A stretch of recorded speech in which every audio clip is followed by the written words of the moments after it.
Everyone thinks they know how Stu Macher died. TV falls, sparks fly, classic slasher villain exit, right? But the second you start asking questions, the whole thing begins to unravel. The conversation has heated up around Stu, and I have had a lot of conversation this week about how Stu survived the TV falling on top of him. And of course, I've done videos on those in the past, and you can check those out. Now, I also had one subscriber who I unfortunately could not find the comment again when I went to go look for it, so I can give him credit in this video. He asked, how did they pull off the body swap? And my answer was really simple. Have you seen Scream 6 and Quinn? In previous videos, we called bullshit on the TV crushing his head with real-life data. We then investigated if he could have been electrocuted with real-life data. And then we debunked the busted tube television in the shrine in Scream 6 by showing you how difficult it was to break a tube television. We've talked about the whys behind it, and then we revealed all of the clues revealing that Stu has been lingering in the shadows all along. This week, a bombshell dropped in the comments, and it's one detail that has been sticking out for all to see since 1996, and it's a clue that changes everything. It's the finishing piece to the puzzle of how Stu survived.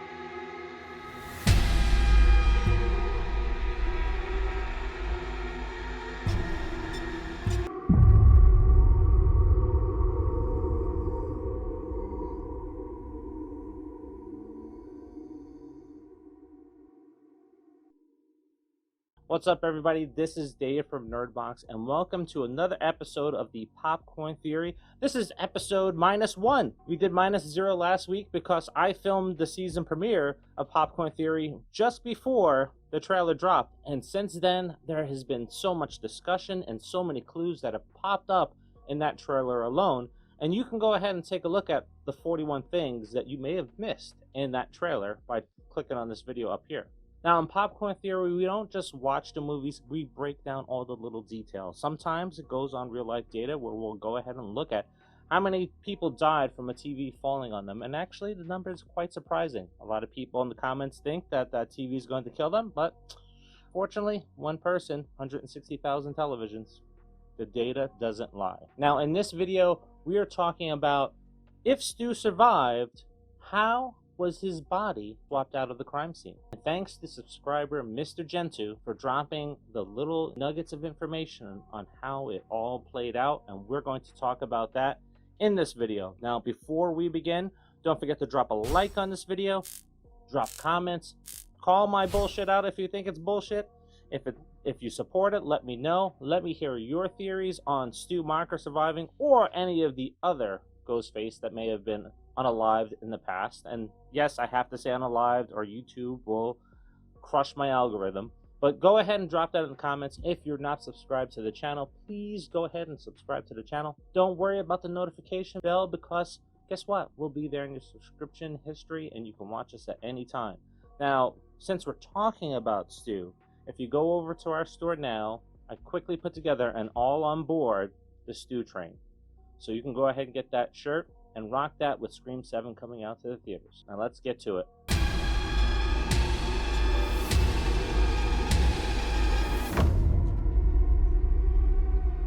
Alright, let's start with the crime scene photo. In Scream 1996, when the TV is pushed over by Sidney on top of Stu, he raises his arms up to brace for the impact. In your dreams.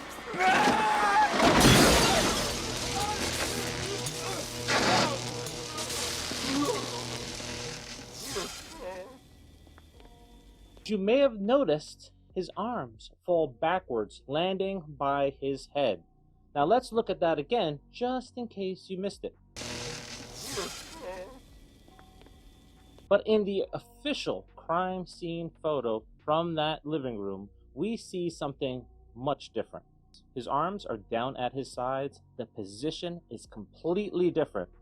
This means either A, the body was moved post-mortem, or B, that's not Stu under that television. Now look at the hands. In the movie, Stu's hands are bloody, but they are still skin-toned. In the crime scene, the hands are darkened, charred, or caked in dirt and impact abrasions. That's not electrocution. That's either fire or asphalt. So that is certainly not Stu's body.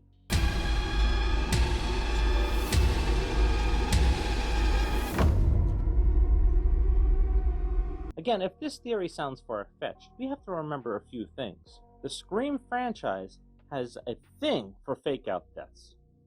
And in the last film, the franchise introduced the body swap element, which perfectly sets up how Stu escaped that night. Hey, roomies. You didn't see that one coming, did you? Yeah, because you died. Kinda didn't, though. In Scream 6, Quinn's father is Detective Bailey, and her fake-out death could have been staged because of the coroner being bought out, or possibly even being another member of the Ghostface cult. Or maybe, just maybe, a different person was ID'd at the scene of the crime. An easy switch? Not necessarily, but we're not exploring that today. And if you want us to dive into that in the future, let me know in the comments, and we'll try to dig into how Quinn's body got swapped that night. But we're here for Stu. Now, in Woodsboro, 1996, a small town with few bodies, limited medical staff, you can't just grab a corpse unless one was already available.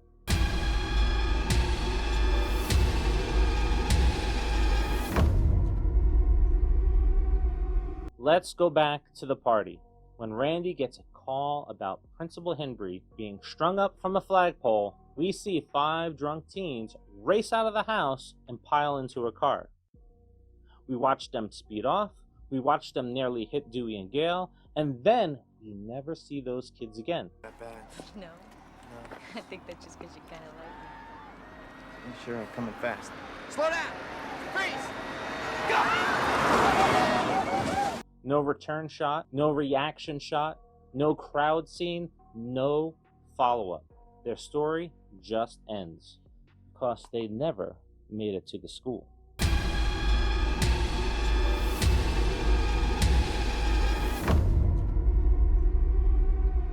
And here's where it gets wild, because the Who has been right in front of us all along since 1996. The Who has been sitting on the couch next to one of the prime suspects that many have called out to be Christina Carpenter all along. At the party, there is a background character who looks exactly like Stu Macher. Same build, same hair color, same pants. They found Principal Henry dead. He was gutted and hung from the goalpost on the football field. What are we waiting for? Let's go over there. This is Woodsboro, 1996. And if the face was, well, destroyed in a car accident, or burned, or thrown through a windshield, the body would be bruised, burned, caked in dirt, hands darkened. Exactly like the crime scene photo.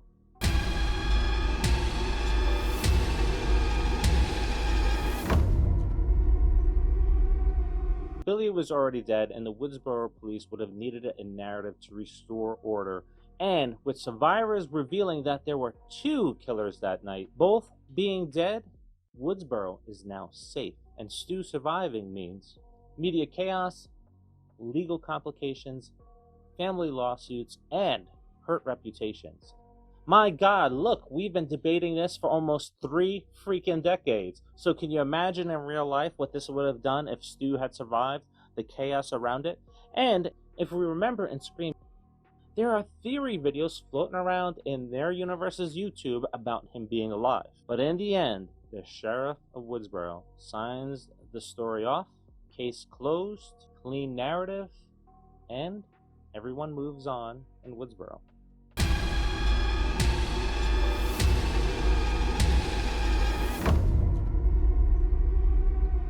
So So I want to say once again, thank you, Mr. Gentoo, for dropping that comment. Wow, you inspired this video. You connected all of the dots for what is to come if they use it. I mean, all of the continuity errors that Scream has made over the course of 6 films all plays to their advantage. It's right there. They just need to take advantage of it. Now let's recap the clues.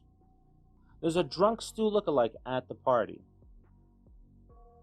He and his friends all jump in a car and race off down the road, nearly striking down Dewey and Gale. And there's a very good chance that they did not reach their destination and their drive ended in tragedy. Burnt, broken, and unrecognizable would be that lookalike. Swapped a shirt, staged a body, case closed in Woodsboro, Stu lives. And next week, we dive into the motive and where he's been in the last 30 years in part 2 of that video. So once again, thank you for joining me for this video. Drop a like, drop a comment, let me know what your thoughts are on this theory. Let me know what thoughts you have on your own theories and maybe other characters that may be coming back. Subscribe to the channel, check out the store, and go over to GameFound and support our upcoming board game stream, The Player's Cut, based on Stream the Movie. And until the next, see ya.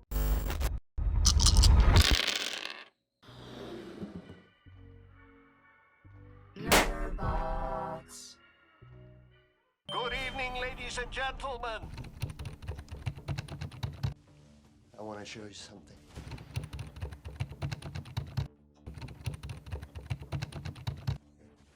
Please allow me to enlighten you.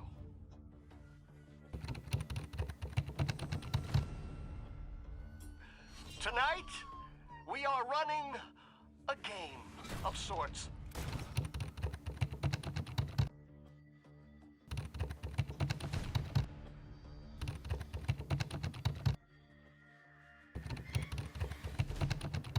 Put some skin game. This game is about spending quality time with the people that you love, because you never know just how limited that time is.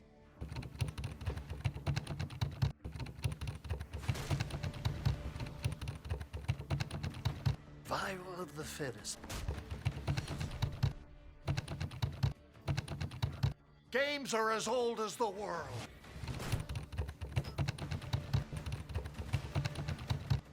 Luckily, you have me here to fill you in. Buckle up. Warm-ups are over, ladies and gents. Let's play ball!